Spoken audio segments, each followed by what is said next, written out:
Ciro Gomes concedeu recentemente algumas entrevistas que valem a pena a gente comentar aqui no canal. E é importante nós acompanharmos os passos do Ciro Gomes, porque juntamente com o João Dória, do PSDB, e com o candidato do PT, nós sabemos que eles possivelmente, quase certeza, estarão na disputa para 2022. Então é importante nós acompanharmos os passos de cada um desses players. O Ciro Gomes ele tem um destaque maior porque ele está aparecendo mais na mídia. O João Dória é governador do estado de São Paulo, mas ele está mais tímido. Eu falei sobre isso, vou deixar o link aqui na descrição. E o PT nós precisamos acompanhar, mas o PT está muito voltado para a questão do Lula livre. Mas o Lula é uma pessoa muito poderosa, você já sabe disso, ele teve um poder de influência muito grande nas eleições de 2018.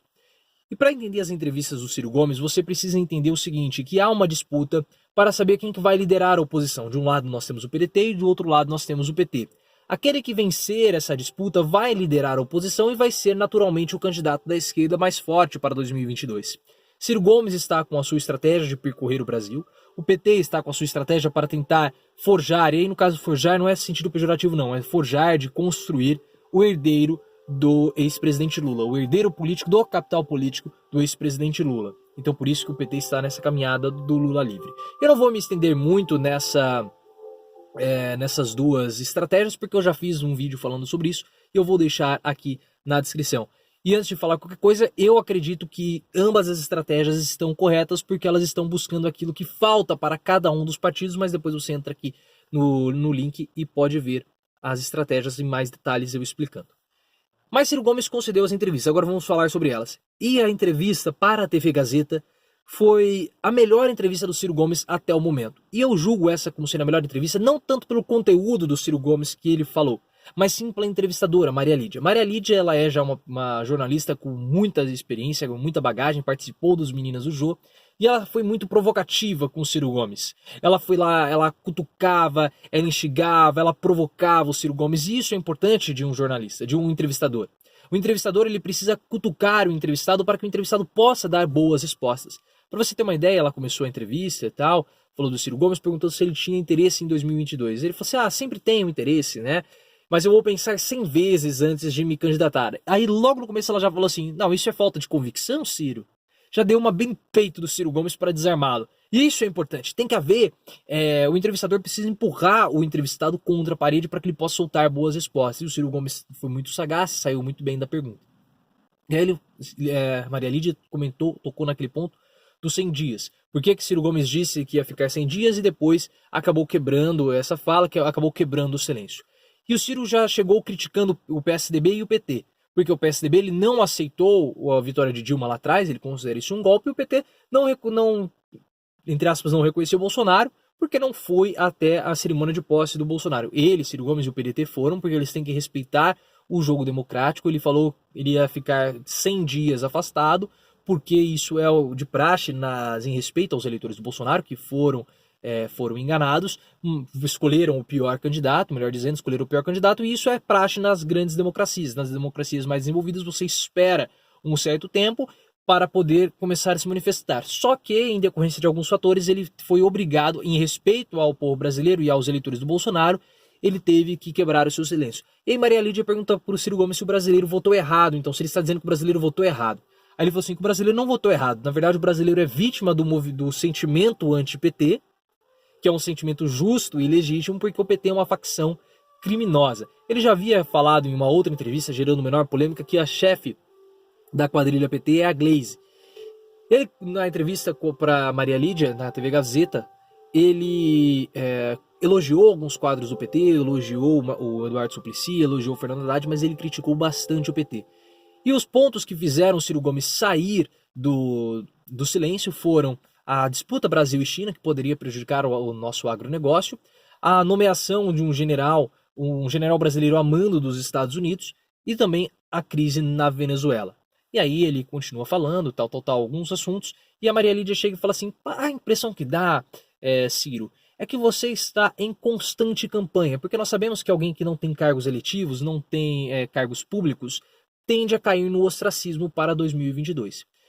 E isso é verdade, tá?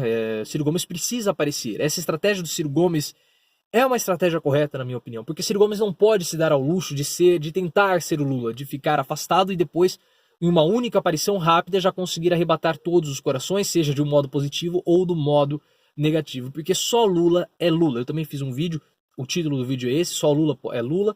Eu vou deixar aqui na descrição para que você possa entender um pouco mais do carisma do ex-presidente Lula. Então o Ciro Gomes ele precisa aparecer, ele falou que vai aparecer, que está percorrendo o Brasil inteiro, falando com os jovens, e quando ele quer falar com os jovens, ele quer sinalizar para as redes sociais. As redes hoje, elas são reduto da direita. A direita manda nas redes sociais, então o Ciro Gomes ele precisa confrontar a direita nas redes sociais, por isso que ele faz esse aceno para os jovens. E aí Maria Lídia faz uma pergunta que eu gostaria muito de ter feito ao Ciro Gomes, eu modificaria um pouquinho a pergunta, mas foi uma pergunta muito precisa. Ela fala assim, você critica muito o PT, mas como que você quer fazer oposição sem a participação do PT, criticando o PT?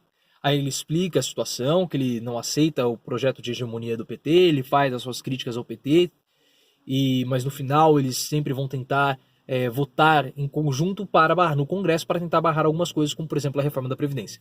E o Ciro Gomes ele precisa tomar cuidado com as suas alfinetadas no PT, e ele sabe muito bem disso, porque ele vai precisar do voto dos petistas para 2022, ele vai precisar convencer os petistas. E se ele ficar batendo muito no PT, ele pode pegar a peste de traidor. Pegou muito mal para ele, no segundo turno, não ter dado apoio ao Haddad e ter viajado para Paris. Muitos petistas, muitas pessoas da esquerda encaram Ciro Gomes como sendo um traidor.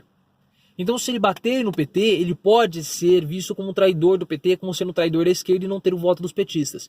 Só que aí tem um outro problema. Se ele se associasse ao Fernando Haddad, ele já sabia que Bolsonaro ia vencer, não ia adiantar muita coisa ele se associar ao Haddad, aparecer no palanque com o Haddad.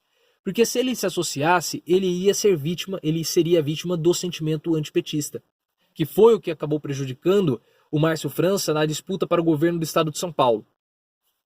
Então ele fez uma jogada arriscada, ele tenta se distanciar do PT para evitar ser contaminado por esse sentimento antipetista, só que ele está jogando com a possibilidade de ser visto como um traidor da esquerda. Mas ele tem que tomar uma posição e ver qual é a menos danosa para ele, então é por isso que ele critica tanto o PT. Em outra entrevista, que também tem o link tá aqui na descrição, Ciro Gomes tocou em um ponto interessante quando foi falado das pautas identitárias. Porque muitas empresas americanas, muitas corporações americanas, organizações americanas, o entrevistador perguntou, acabam patrocinando esse tipo de movimento. E o Ciro Gomes falou assim, olha, nós precisamos tomar cuidado, porque no Brasil nós temos uma comunidade cristã muito forte, uma comunidade de católicos forte, são importantes, os neopentecostais que estão crescendo no nosso país. E essas pessoas, essas religiões, elas têm uma aderência com a esquerda, porque são pessoas que são muito ligadas à redução da pobreza, são muito contrárias à ladruagem, que eram, na visão do Ciro Gomes, valores da esquerda. E a esquerda, ela não pode trocar o nome da luta por causas ou por uma luta que seja ofensiva para esses grupos, para os grupos cristãos. O que precisa ser feito, na verdade, é aprender e evoluir junto com esses grupos. E é claro, ele está falando da pauta das minorias. E depois ele acaba falando o seguinte, eu não me recuso a aceitar, essa narrativa de que todas as pessoas que votaram em Bolsonaro são fascistas. Eles não são. Eles têm um sentimento antipetista forte, eles não são fascistas porque em algum momento a esquerda se perdeu a conexão.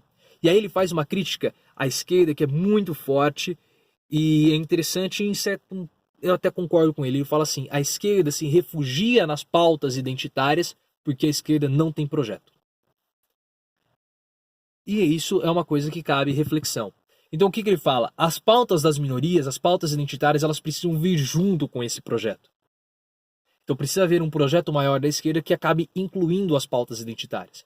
E é por isso que quando as pessoas falam de igualdade, de unidade da esquerda, isso é uma grande besteira. A esquerda precisa ser plural.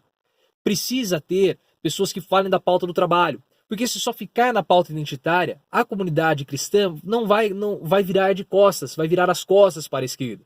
Só que se ficar só na pauta do trabalho, na pauta econômica, as minorias, a comunidade dos negros, dos LGBTQ, vão virar também as costas para a esquerda. Então por isso que a esquerda precisa ser plural, precisa ter o PSOL, por exemplo. Enfim, não estou falando que é isso que acontece, estou dando exemplo. Precisa ter o PSOL, tocando na pauta das minorias, precisa ter o PCO tocando na causa operária, nos sindicatos, precisa ser o PDT falando do trabalho, o PT também precisa estar falando do trabalho. Então cada um vai falando daquele assunto, daquele seu assunto particular, e alguém encabeçando tudo isso. E aí pode ser o PT ou o PDT. Porque quanto mais partidos de esquerda tiver falando sobre assuntos diferentes, comovendo, tocando pessoas de modo diferentes, mais pessoas vão se sentir identificadas com a esquerda. Mas o Ciro Gomes tocou num ponto importante.